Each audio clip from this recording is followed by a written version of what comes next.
Hello everyone, welcome back to my channel. I hope you all are fine.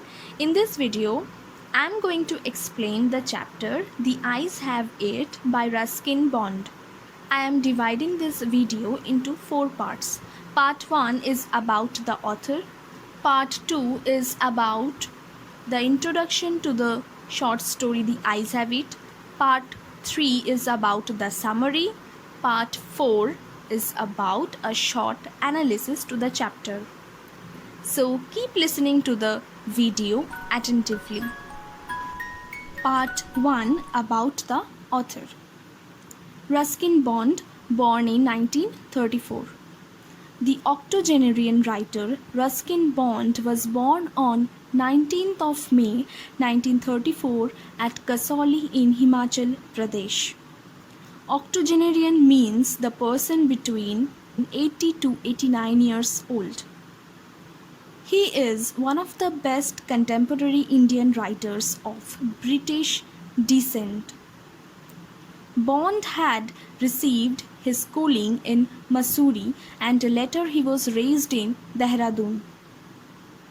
Perhaps this is the reason that most of Ruskin Bond's stories reflect the setting of Dehradun and Mussoorie, with his childhood experiences in the hill station at the foothills of the Himalayas. When he was only 17 years old, he wrote his first novel, The Room on the Roof, which is semi-autobiographical in manner. This novel brought him John Llewellyn Rhys Prize in 1957.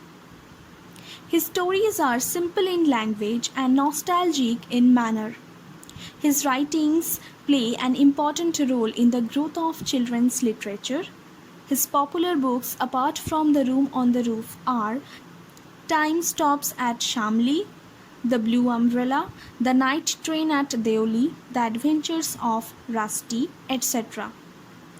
Bond's latest book, Hop On My Adventures on Boats, Trains and Planes, was released on 19th of May 2020 on his 86th birthday. This prolific writer has received Sahitya Akademi Award, Padma Shri Award, Padma Bhushan and Lifetime Achievement Award for his contribution in the field of English literature. Part 2, Introduction to the short story The Eyes Have It. The Eyes Have It is a popular story by Ruskin Bond. This story is also known as The Eyes Are Not Here and The Girl on the Train. It's a story about a blind narrator who was traveling in a compartment aiming to visit Dehra and then to Mussoorie. He met a girl co-passenger in his compartment at Rohana station. They talked to each other throughout their journey, but the narrator didn't let the girl realize about his blindness. The girl got off the train without knowing that the man was blind. But the story doesn't end here. There is an ironical twist at the end of the story. Ruskin Bond here presents the experience of a blind person with a subtle use of humor in the story. Part 3, Summary. The narrator of the story had been traveling alone in a compartment until he reached Rohana station. Then a girl boarded the train. Perhaps her parents came to see off the girl. The mother, being concerned for her daughter, gave her various instructions like where to keep her things, when not to lean out of the window, and forbade her speaking to unknown persons. The narrator was totally blind, so he couldn't see the girl, but he got aware of the girl's presence in the compartment by hearing the sound of her slippers. The narrator then tried to initiate the conversation and asked the girl if she was going to Dehra. As the girl didn't notice anyone in the compartment till then, the voice of the narrator startled the girl. The narrator thought that he must be sitting in a dark corner, so he remained unnoticed to the girl co-passenger. He even thought that people who have good eyesight have so much to observe, and so they often do not notice everything with equal attention. On the other hand, blind people cannot see everything, but with their sixth sense they notice the most essential objects. However, the girl replied to the narrator that she would get down at Saharanpur and her aunt would receive her there.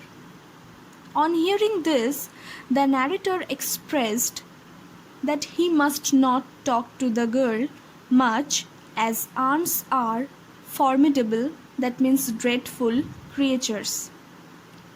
In course of conversation, the narrator told the girl that he was going to Dehra and then to Mussoorie.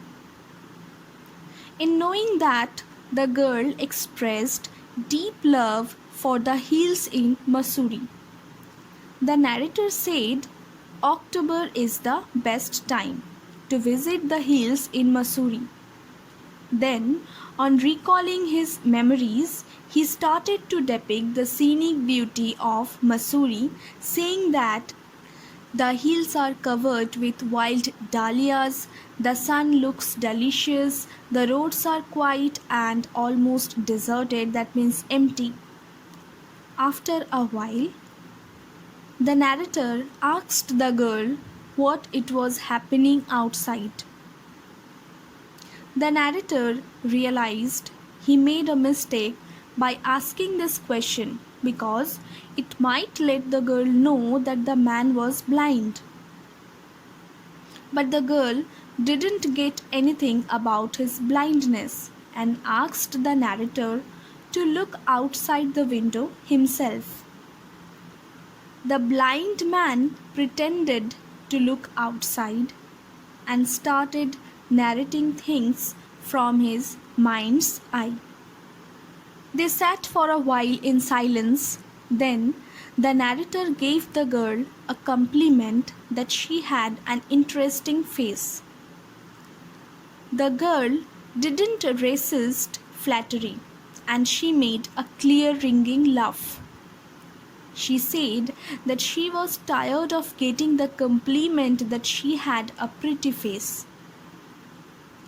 The girl also remarked the narrator as gallant or brave young man for giving her the compliment, who was a stranger to her.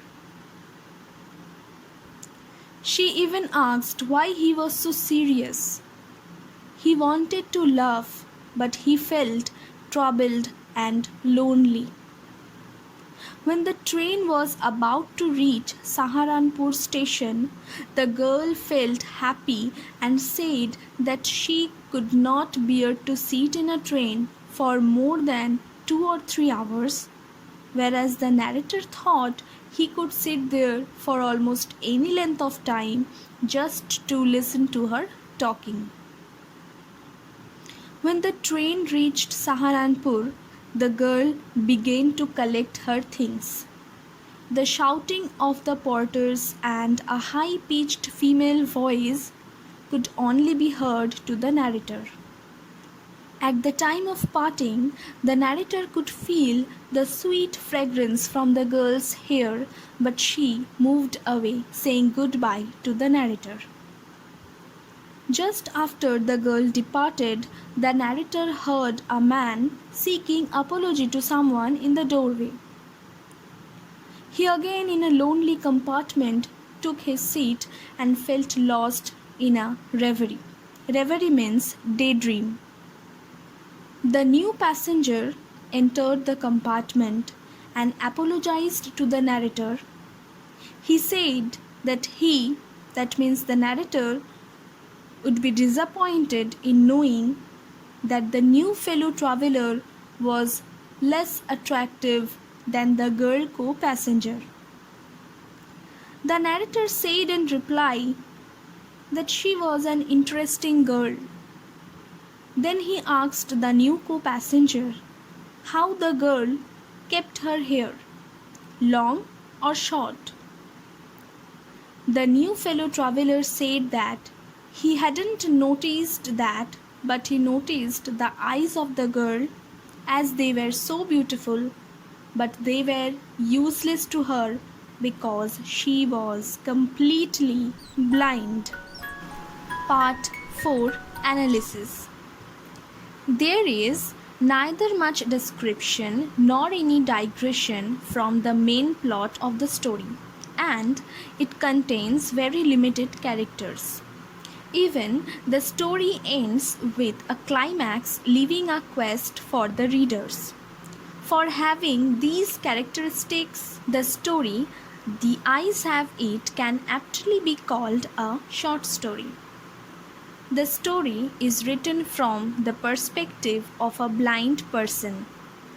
Ruskin Bond here tried to look into the psychology of a physically challenged person.